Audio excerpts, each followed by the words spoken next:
MCom final ABST paper CP6। आज मैं आपको रेशो एनालिसिस अनुपात विश्लेषण पर व्याख्यान दूंगी। सबसे पहले हम देखते हैं अनुपात का अर्थ, मीनिंग ऑफ रेशो। अनुपात किन्हीं दो संख्याओं के मध्य गणितीय संबंध स्थापित करता है। रॉबर्ट एन एंथोनी के अनुसार अनुपात केवल मात्र एक संख्या की दूसरी के संबंध में अभिव्यक्ति है। अभी मैंने आपको बताया कि अनुपात दो संख्याओं के मध्य गणितीय संबंध स्थापित करता है। वित्तीय विश्लेषण में इस प्रकार का संबंध लाभानी खाते के दो अवयवों के मध्य या आर्थिक चिट्ठे के दो अवयवों के मध्य अथवा एक लाभानी खाते तथा दूसरा आर्थिक चिट्ठे के अवयवों के मध्य स्थापित किया जा सकता है। विक्सन, केल व वेडफोर्ड के अनुसार अनुपात विश्लेषण विवरणों की मदों एवं मदों के समूह में संबंध निर्धारण एवं प्रस्तुतिकरण की प्रक्रिया है। वित्तीय विश्लेषण में विभिन्न अनुपात व्यवसाय की वित्तीय स्थिति पर प्रकाश डालते हैं, इसलिए हम इन्हें वित्तीय अनुपात कहते हैं। आगे अनुपातों की अभिव्यक्ति, एक्सप्रेशन ऑफ रेशो। हम इन्हें निम्न रूप से अभिव्यक्त कर सकते हैं। पहला, शुद्ध अनुपात के रूप में। दूसरा, दर अथवा इतने गुने के रूप में। तीसरा, प्रतिशत के रूप में। चौथा, अंश के रूप में। आगे है अनुपात विश्लेषण के उद्देश्य एवं उपयोगिता, objectives and utility of ratio analysis. अनुपातों की सहायता से बड़े अंकों अथवा अंकों के समूह को संक्षिप्त व सरल बनाना संभव हो जाता है, जिससे उनमें निहित अर्थों को सरलतापूर्वक समझा जा सकता है। जे बेटी के मतानुसार उनका कहना है कि प्रबंधक वर्ग के लिए भी अनुपातों का प्रयोग उसके आधारभूत कार्यों, पूर्वानुमान, नियोजन, समन्वय, नियंत्रण और संवहन में सहायता पहुंचाना है। अनुपात विश्लेषण के उद्देश्य एवं उपयोगिता निम्न तथ्यों से स्पष्ट होती है। पहला है प्रवृत्ति स्पष्ट करना। वित्तीय अनुपातों का प्रयोग भूतकालीन लेखा विवरणों से लागत, विक्रय, लाभ तथा अन्य महत्वपूर्ण तथ्यों की प्रवृत्ति पर प्रकाश डालने के लिए किया जाता है। इनके आधार पर भविष्यवाणी की जा सकती है। दूसरा है परिवर्तन स्पष्ट करना। अनुपात विभिन्न अवधियों की वित्तीय गतिविधियों में हुए परिवर्तनों को दर्शाने में सहायक होते हैं। तीसरा, मानक निर्धारण।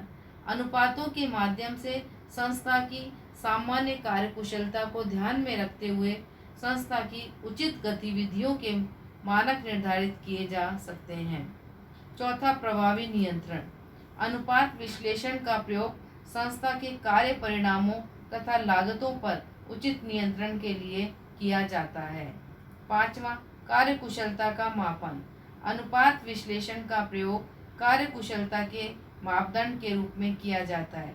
इनकी सहायता से विभिन्न कालों में हुए परिवर्तनों को या विभिन्न व्यावसायिक संस्थाओं में किसी लेखा अवधि में हुए परिवर्तनों को मापा जा सकता है।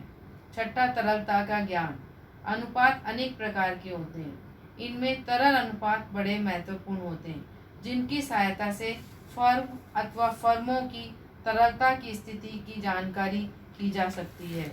सातवां, दीर्घकालीन शोधन क्षमता का ज्ञान। अनुपातों की सहायता से दीर्घकालीन शोधन क्षमता का ज्ञान हो सकता है।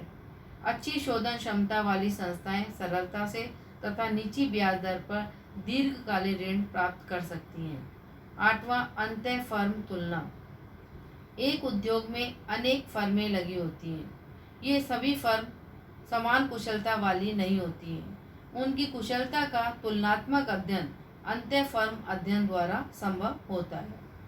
आगे है अनुपात विश्लेषण की सीमाएं, लिमिटेशंस ऑफ रेशो एनालिसिस। यद्यपि आपको अभी बताया मैंने कि अनुपात विश्लेषण का प्रयोग वित्तीय विश्लेषण में अत्यधिक लोकप्रिय है, तथापि ये अवश्य ध्यान रखा जाना चाहिए कि कोई एक अनुपात संपूर्ण चित्र प्रदर्शित नहीं करता, लेकिन ये केवल संकेत मात्र देते हैं, जो संचयी रूप में किसी संगठन की वित्तीय स्थिति तथा परिचालनों के मूल्यांकन में बहुत सहायक होते हैं। अनुपातों का प्रयोग करते समय उनमें अंतर्निहित सीमाओं का अवश्य ध्यान रखा जाना चाहिए। अनुपात विश्लेषण की प्रमुख सीमाएं निम्न हैं।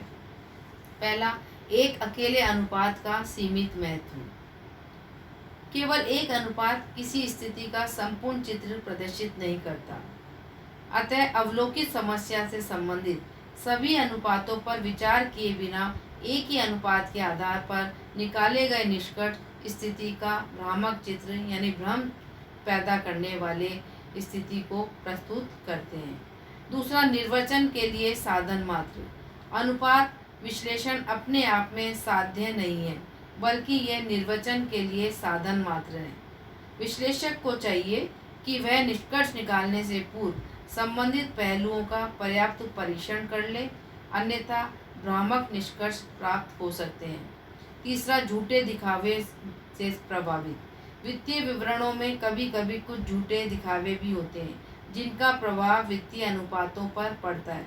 अतः विश्लेषक को निर्वचन करते समय इन झूठे दिखावों पर ध्यान देना चाहिए। चौथा, समस्या के गुणात्मक विश्लेषण का अभाव।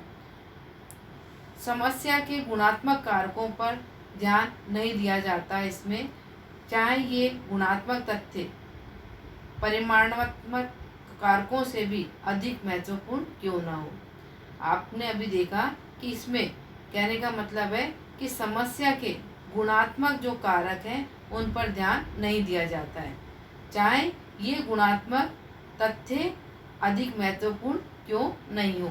उदाहरण के लिए, किसी ग्राहक को उधार माल बेचते समय उसकी आर्थिक स्थिति पर विचार किया जाता है, लेकिन उसका चरित्र एवं व्यवहार आर्थिक स्थिति से भी अधिक महत्व रखते हैं। पांचवा, लेखांकन की स्वाभाविक सीमाओं का प्रभाव। लेखांकन कुछ मान्यताओं पर आधारित होता है। ये मान्यताएं अनुपात विश्लेषण की उपयोगिता को सीमित कर देती हैं। छठा, उचित प्रमापों का प्रभाव। अनुपात विश्लेषण में तुलना के लिए उसी प्रकार की अन्य संस्था या प्रमाप अनुपातों का प्रयोग किया जाता है। सभी प्रकार की संस्थाओं के लिए किसी एक अनुपात को प्रमाप अनुपात नहीं कहा जा सकता। विभिन्न परिस्थितियों व संस्थाओं के आकार के अनुरूप प्रमाप का संशोधन आवश्यक है। सातवां, भूतकाल के आधार पर भावी अनुमान। विभिन्न अनुपातों की गणना भूतकालीन तथ्यों के आधार पर की जाती है। इन्हें वर्तमान या भविष्य के लिए प्रयोग करना सदैव वांछनीय नहीं होता है, क्योंकि वर्तमान या भविष्य की घटनाएं भूतकालीन प्रवृत्ति से भिन्न हो सकती हैं। आठवां, विश्लेषक की व्यक्तिगत योग्यता व पक्षपात का प्रभाव। अनुपात विश्लेषण में निर्वचन एवं निष्कर्ष विश्लेषक की व्यक्तिगत योग्यता व पक्षपात से प्रभावित हो सकते हैं। अतः इनका प्रयोग बड़ी सावधानी तथा सतर्कता के साथ किया जाना चाहिए। नौवां, केवल कुछ सूचनाएं। अनुपात विश्लेषण वित्तीय विवरणों में सन्निहित केवल कुछ सूचनाओं पर ही आधारित होता है। उचित विश्लेषण एवं सुदृढ़ निर्णय के लिए यह आवश्यक है कि इससे प्राप्त सूचनाओं को अन्य सोर्सेस से प्राप्त तथ्यों एवं सूचनाओं के साथ प्रयोग किया जाए। 10वां, मूल्य स्तर के परिवर्तन को न दर्शाना। वित्तीय विवरणों में साधारणतः मूल्य स्तर के परिवर्तनों का समावेश नहीं किया जाता है। अतः मूल्य स्तर में होने वाले परिवर्तनों का समावेश न होने के कारण इन पर आधारित अनुपातों से भ्रम परिणाम प्राप्त हो सकते हैं। 11वां, केवल सापेक्षिक स्थिति का प्रदर्शन।